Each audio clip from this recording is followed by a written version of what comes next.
Hello everyone. I am going to be doing my software review project for Bajorka 2020. My why. The reason I chose these three specific apps is because we've been told that with distance learning we are going to focus more on reading and math this year, meaning science and social studies will kind of be pushed to the back burners, which I think is so sad because kids find so much joy and excitement when it comes to those two subjects. So I was determined to find websites and apps that can help me to do both.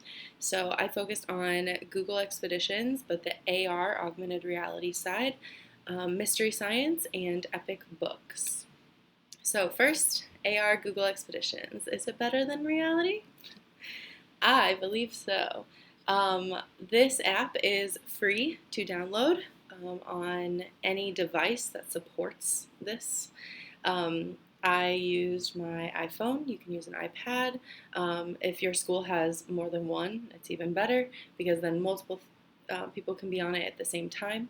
But basically, you are able to research from hundreds of different explorations and you can bring those objects to life.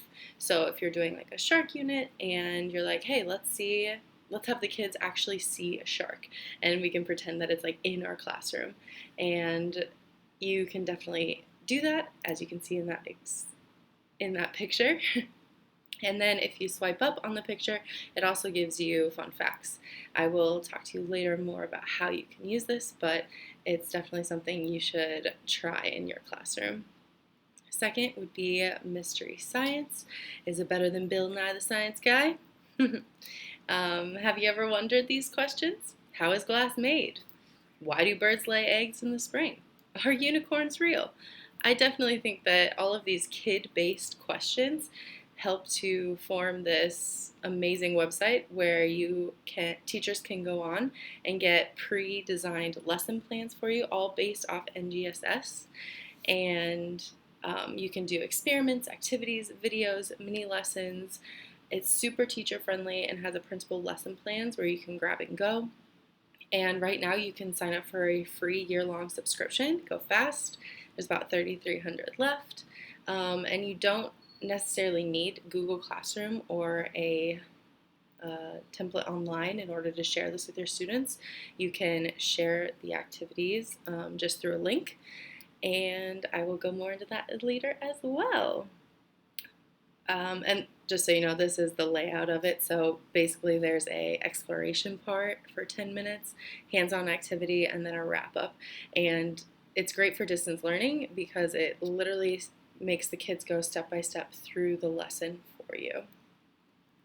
Last would be Epic Books. All I do is read no matter what.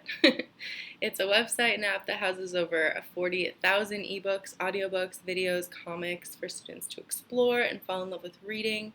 It can be used online through the website or downloaded as an app on a phone or a tablet. The free version is only available during school hours, but if you would like to also have your students be able to read at home, there is a $7.99 per month fee that you can do, which isn't that bad. So it's definitely worth it. And for teachers, it's awesome because you can create collections of books depending on what topic you're studying, and then there are all different levels. You can have ones that can be read to the student. But yeah, very cool. And there's also a new calendar that just came out for Epic for the summer and for every month in the year. And basically you can print it off and send it home with your kids, and it's a fun little activity you can do each day of the month.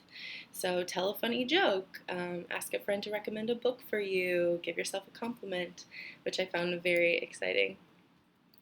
Okay, moving on to AR. Okay, friends, today we are going to be focusing on Expeditions, Google Expeditions, and I'm focusing today more on the AR aspect of it. So if you download the app on your iPhone or iPad, you can open it up and you can either click on whether you want to do a tour through virtual reality, or if you want to just do augmented reality, you can click on different topics for what you want to find, or you can actually search to see what you want to look for. So You can go down, you can search lots of different ones. So if you want to do volcanoes, you can then just download to view or guide. I already have one downloaded, and it is the Jurassic dinosaurs. So I will click on that. And since it's already downloaded, it has view in AR or the guide version available. For view in AR, that would mean if one person is on this device and wants to do it by themselves. And so for older kids, this could definitely be useful. So I'll just show you how that works. You click view in AR, you move your phone around, and then you kind of click where you want to place the object, or dinosaur in this matter. So the kids can then explore the dinosaur by moving it all around, seeing what it looks like, zooming in on certain features, and then they can actually read about it as well, some fun facts about them. And then when they're done exploring this one, they can move on to the next by swiping over. So then they have a Stegosaurus, and again, they can explore it and then read about it as well. Now for the little bitties, I would be using the guide feature. And so you can set up codes around the room. And so then when the kids sign on to the iPad, then they just type in that code. So once they've all been on that code, they will come up here, and that's where I will see like who's connected. And then we can do the guide all together. So I know that all the kids on my expedition are looking at the Allosaurus right now. And so then I can start reading about it. So I know that the little humans wouldn't be able to read this on their own. So I could be reading while they're all on their iPads around the room, exploring this lovely little dinosaur. And I can even zoom in and kind of say, okay, everybody take a look at the Allosaur's hands or their feet or something like that as I'm reading. And then I can swipe to the next one, and once I swipe and I press start, then all of my students on this exploration will be looking again at this dinosaur. So they're not going to be able to be moving around or looking at different ones before I'm ready to show them that. So I am so excited. I'm definitely going to be using this whenever we can get back to real life. But I think it's really cool because it's such a extended option and such a really, let's see if I can split this out.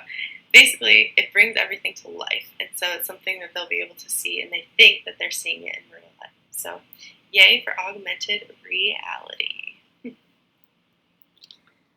Okay, and then now I'm going to deep dive more into Mystery Science. Mystery Science can be used as a curriculum, but it also can just be used for mini lessons. Right now, you can get a free membership for the school year. There's only this many remaining, so hop to it if you want to.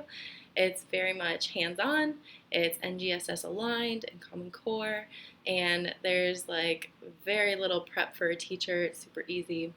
And it's awesome for remote learning. So I'm going to log in with my account.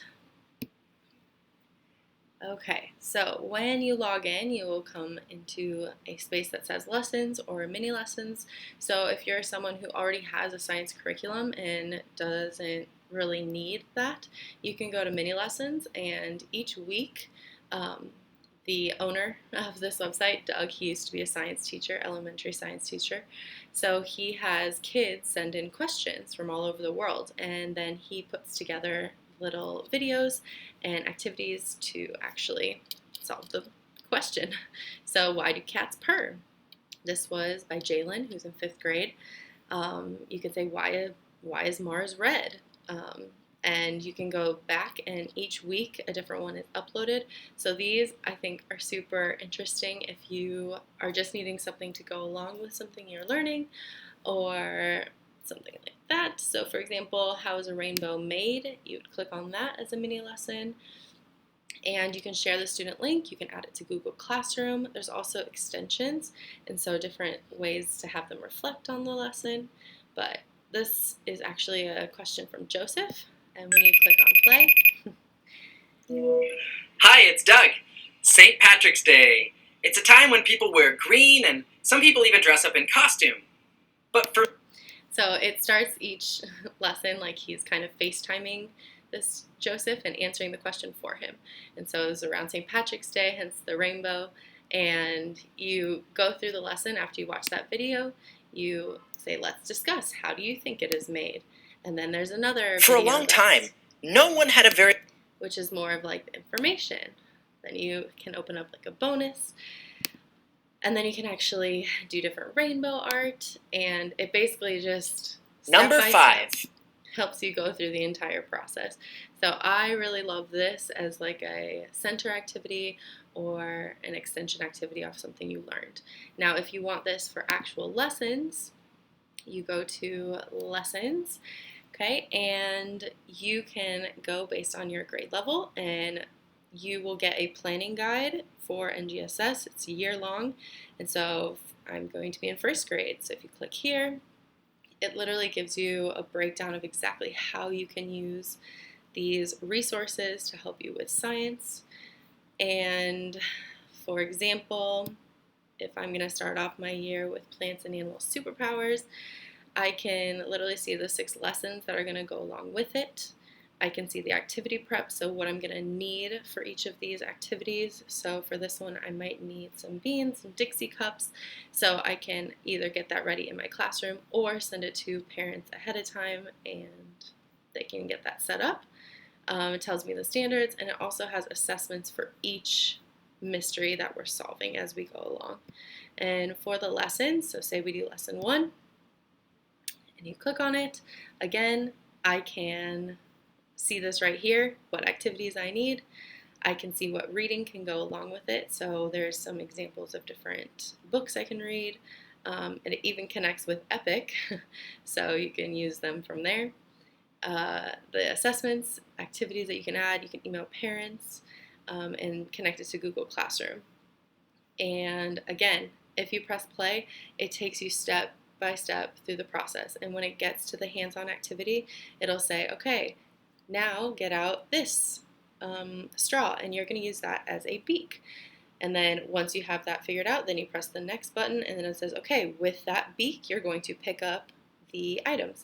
And it's super easy for the little ones starting in kinder, and it goes all the way up to 5th grade. And I find it extremely helpful, and I am excited to use it this year. And I suggest that you guys get that free year-long subscription if at least you can use it for the mini lessons this year. Okay, thank you so much, and let me know if you have any questions.